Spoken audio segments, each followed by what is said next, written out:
It's the opposite of a hero's journey. If you go and save your wife from a better man, you're the villain of that story. She's finally getting out. She's got great energy. Steve and Jason met while co-hosting one of the first podcasts ever, hundreds of miles away from each other, but bonded through the magic of the internet. Since the end of that podcast in 2023, the geeky guys decided to keep on hanging out and keep podcasting, because still after all these years, Steve and Jason are having a real fun time. The day has arrived yet again. I just know it's one of Steve's favorite days. It's a day where we get to add to the Jason lore.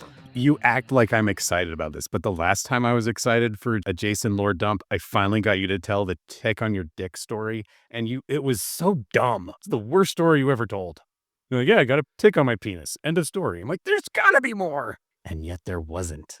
That was it. I agree. It's also because that one happened when I was really young, and I had I was super fuzzy on the details. Like I'd have to have that one retold to me by somebody else that was there. Super fuzzy on the details is the best way to refer to a story that involves your genitals. I mean, when you don't really care as much about them because they're, not, developed yet. Activated. Okay, the first minute of this podcast was not supposed to be about my penis. What happened here? All right. I actually, that's not true. The rest of this podcast is going to be about my penis. We'll see what.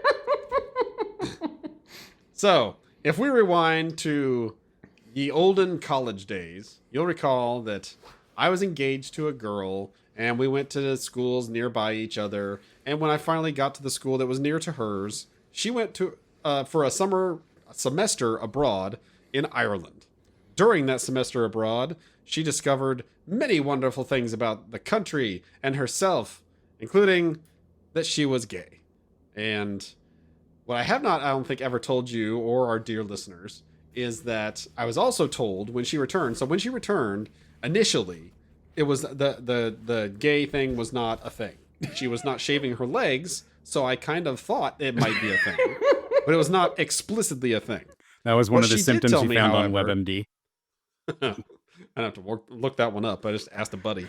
It's like, I didn't need WebMD back then. I was just like, you guys heard of this? It's like, oh yeah, she's probably gay. Like, oh no! Is that like the stereotype of European though? Like she just came back from Europe, that she would, so go on that was also an aspect of it, and the fact that she was like, not doing dreadlocks in her hair, but it was like tight braids. Like it was like, again, she came home a totally different person and look alone, and it was disconcerting, but that's what you do. And she made all these changes in 4 months.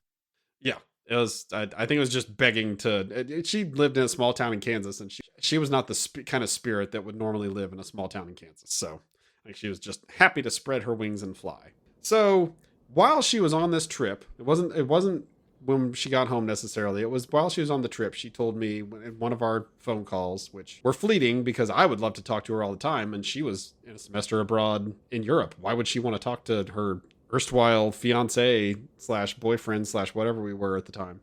So during one of these calls, she told me that she had a chance to smooch a nice looking fella, probably European, knowing my luck, while she was over there. And she told me this to then follow it up with, I turned him down. I'm like, okay, great. But also now I need to fly over there and protect you immediately. So thanks. Don't have the money for that. My parents will give it to me. So now I just have to wallow in my own self-pity over here in America. But she told me this to tell me that because she turned him down, karma or God or whatever smiled down upon her and granted her a gift. Lo, after she turned this gentleman down, she, I think, got a call from her parents maybe the next day, and she was told that, hey, while you're gone, we bought you a car. So when you get back, you're going to have a car. It's like the old Irish saying, turn down some nookie, get a cookie in the form of a car. There you go. So I was like, oh, yay. So I'm happy for you. You didn't smooch a boy. That's great. I don't care about the car. Sure, whatever. But I felt so used and not like no longer the main character of my own story. I felt like, oh no, now I'm just, side character that got forgotten for a car. Okay, this sucks. So Wait, was the car on the condition that she didn't kiss any boys? I mean, there was no condition. If you want to say the condition, it was between the Lord and she that she got this car because her parents didn't say, "You haven't been smooching any boys, huh?" Okay, we'll buy a car. She just thinks that is the universe saying, because you made this good and virtuous choice, I will grant you a wish or something like that. So, never sat well with me. I didn't like it. It made me feel really terrible. I remember my insides just twisting and feeling sick to my stomach all the time after that, and was convinced that she was, hooking up with other guys. Again, not gals at this point, but guys, and who knows. And so I brought this up, and I'll transition to talking about my wife now.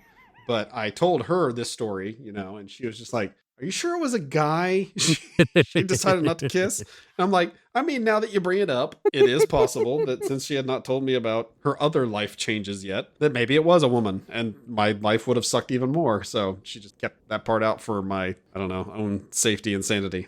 Fast forward 20 years, something like that. And my wife has a work trip. She goes for almost a week abroad over in Vienna, Austria. I was left here with the kids, and we had a wonderful time. We played so many video games together.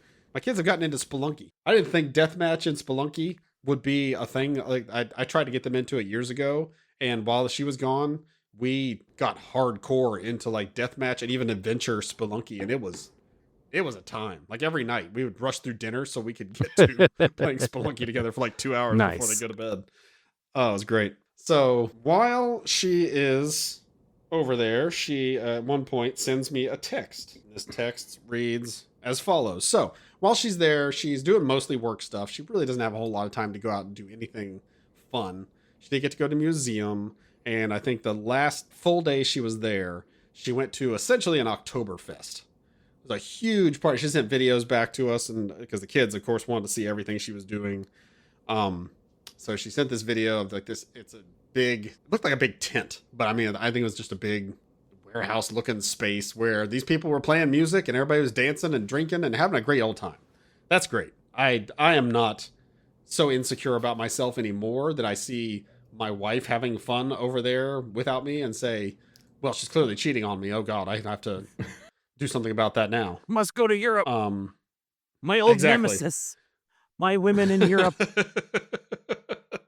So, yeah, with that in mind, when she sends this text, I get some of those old feelings back. I had to break a heart. This guy, quote unquote, liked my energy and wanted to dance. I danced and quickly dropped my husband in the convo. So I sent back me hopping on a plane to Vienna right now with a gif of a guy running like a fool. So, again, immediately back to the, oh great, it's happening again. My girl is too amazing for her own good and getting hit on by a guy when I can't do anything about it. And I don't recall exactly, it wasn't a car, because we already have a car. So I can't remember exactly what smiled upon her for, turning this down, but she definitely saw some fortune in her future and was happy she made the choice. And, I don't think I told her until she actually got home, which is the next evening, about the previous instance and why I feel like, oh no, this is happening all over again. But rather than say, oh no, it's fine, don't worry about that, I'm sorry, but no, it's nothing like that. I turned him down and we didn't dance, and that's the end of that. No. Instead, she's sitting at her desk, and she hasn't done any work yet, but she's sitting at her desk, which is connected to our kitchen and dining room, and she hollers from there, "Hey, come here."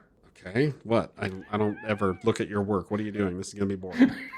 So she points at the screen and she says, "There." I'm like, "What? What am I looking at?" "That's an email." She's like, "Yeah, look at the guy." Okay, I look at the guy. She's like, "That's the guy who liked my energy." I'm like, "Okay. He's ruggedly handsome. Yes, he's very good looking." She's like, "See? You see what I turned down for you?" I'm just like, "What? That doesn't make me feel better." I think it's supposed to. Like, you won? Somehow? Yeah, I know. So yeah, there's one aspect of, oh no, it's happening again. What's wrong with my life? Spiraling out of control. But yeah, there's also yes, I won, but also like, why? I mean, dude's a tasty dish. Like, Oh, I have turned that no idea down. why you won. I just know that you did. And you know, sometimes you don't ask questions. You just take the W and you move on. Yes, and I did. And again, that's where we're at now. And I think as a result of her being gone, and us missing each other so much, we have celebrated many times since then, since she got home, and that's been wonderful. And I joked with her today when I was asking permission to tell this story about that, and I said, and we've even done that, multiple times because you feel so guilty. And she was like, that's not out of guilt. That's just because I missed you. Did you really think it was out of guilt? And I was like, a little bit, yeah. Sweetheart, I'm going to be honest with you. I figure every time we celebrate is either out of pity, guilt, or regret. And I mean, bottom line, I'm a dude, so do any of those matter to me? No. Not at the moment. Again, if I'm feeling in the mood, I have to get in my request by 9 a.m. or it's not happening. It's like, okay, I need to let you know tonight. I'm considering that. How about that? Would you be open to that? And it's like, let me check my schedule. Let me think about what I got going on. Yeah, I think I can make that happen. All right, sweet. She asked me one night at 10:30, which is far past the time for either of us. I about broke my legs trying to get prepared. So, yeah, there's also that comparison of man versus woman. Yeah, we're very different creatures when it comes time to celebrate good times. Come on. So, in the past and the present, what's your appreciation on the lore meter? I like it. So this isn't earth-shattering new lore, but this is a good backstory that kind of fleshes out the characteristics about you that we already knew. We already knew that you were intensely insecure, to the point where it was dangerous to your health. I don't know what you would do when you got to Europe. Probably get your butt kicked, which is not a good look. You don't want to be the guy who spent $2,000 to get your butt kicked. I will say the word cuck has come to mind more than once, and I don't like that. No, see, a cuck would be down with that. You, if you accept it, you're a cuck. If you fight against it, you're the opposite of a cuck. You're just not a good opposite of a cuck. But did I fight against it? Because I basically just accepted it. I couldn't fight against it. Fighting against it would have been flying over there and trying to punch a dude in the mouth and getting my ass kicked. Okay, now I need to think about I'm not saying I want to be a cuck. I'm just saying I there's no heroic deed here either. Well, also it's kind of just it's the opposite of a hero's journey. If you go and save your wife from a better man, you're the villain of that story. She's finally getting out. She's got great energy. Although, I'll be honest, having to schedule sex by 9 a.m., not great energy. That's what she should be dropping instead of I have a husband. It's I have a lot of work at night. This is what you're going to have to put up with. I mean, when you're fresh and new into a relationship, you don't worry about that. But yeah, eventually he'd have to deal with that. So yeah, I think I'm already ready. I know that. Yeah, I think I get my request in by 9, damn it. I think middle-aged dating needs to start with that sort of laydown. It's what is your schedule? How often can we go? What are the prerequisites? Let me figure this out. These are crucial. This is more important than where you grew up, as far as the healthy long-termness of this relationship. We need to work out our rhythms. All considerations for if you want to have an affair with my wife. Which, as we know, this podcast is a advertising tool for, because you are a massive cuck. I was going to say, but I will fight you.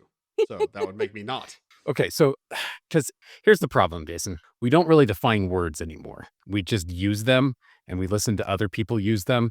And isn't a cuck someone who wants to watch their wife have sex with another man? That's their goal. Yeah, that's, I haven't done much research into it because I don't, like you said, we don't define terms. And I hear cuck, and I think I know what a cuck is, or cuckolding, but I don't want to look into it because I don't I don't want to know the hard truth. It's oh yeah, I'm totally a cuck. It's yes, I agree. The definition does not. I do not fall into that. So I think yeah, I'm safe. Even if you just accepted that it happened and went in the corner and cried about the whole situation and then acted like nothing ever happened, you're still not a cuck because you're not seeking it out. Okay. So it's the activeness that makes you the cuck. Maybe. Once again, I don't know. I had to have my son explain to me what it meant that I was unk. I'm unk, by the way. You are also unk. Okay. I need to know what that is. It's short for uncle. It's for older men who are just, not cool, but not full on geezer. Okay. So it's a middle-aged man. Pretty much, yeah. Middle-aged men are unk. I need to follow up and ask if middle-aged women are Depends on where you're from. They could be Depends on the region. Unk is just unk. Yeah, we're all unk. We all unk down here. We're not all cuck, but we're all unk. Oh, that is a Sesame Street episode I missed. This is why PBS is losing its funding. They're focusing on the wrong things. If you get Big Bird coming out and explaining to everyone what 6-7 means, people would be like, okay, yeah, we need to pay for this. I would watch that show because I have no idea what the hell that is. I hate it, but I don't know what it is. You got to find the right content creators. I found a few that'll explain it to me. They're like middle school teachers who are like, okay, this is the stupid thing your kids are saying. Let's give like a weekly report. And yes, it is indeed stupid. I worry for our future, but I'm teaching them just the same. I try so hard to be cool because I know what it does to your soul when you see your parents fail so miserably. Because when I was a child in prime Teenage Mutant Ninja Turtle mania, this is my answer to what is the first time your father ever disappointed you? Because that's like a really good, deep, let's get to know each other question. It was a deep Ninja Turtle mania time, and I made myself a pair of nunchucks because nunchucks are awesome. Because I already had sticks. You could do all the other weapons with sticks, but nunchucks you had to make. So I made myself a pair of nunchucks, mostly out of rolled paper, and I can't even remember what I used for the chain. And so I just had them down in my room, and I'd like nunchuck out. And my dad comes down and he's like, shut up. I'm sorry, nunchuck out is a categorically just it's a funny phrase. I'd rather nunchuck out than cuck out like you. Anyway. Hey, I'm not a part of this. You're talking about your own life. Anyway, so my dad comes down. He's like, oh, what are those? And I'm like, oh, those are my nunchucks. He's like, oh, let me try them. And he proceeded to grab them by this connecting chain and just go. Like a bird? And instantly, this guy went from my hero to the dumbest human being on the planet. And I've never fully forgiven him for that. Wow. Adding to the Steve lore that just makes me so sorry for your dad. Wait, what?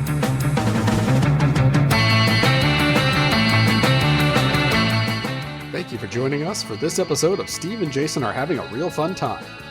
We hope you had a real fun time too. Please like us on whatever platform you found us on and, well, just like us in general.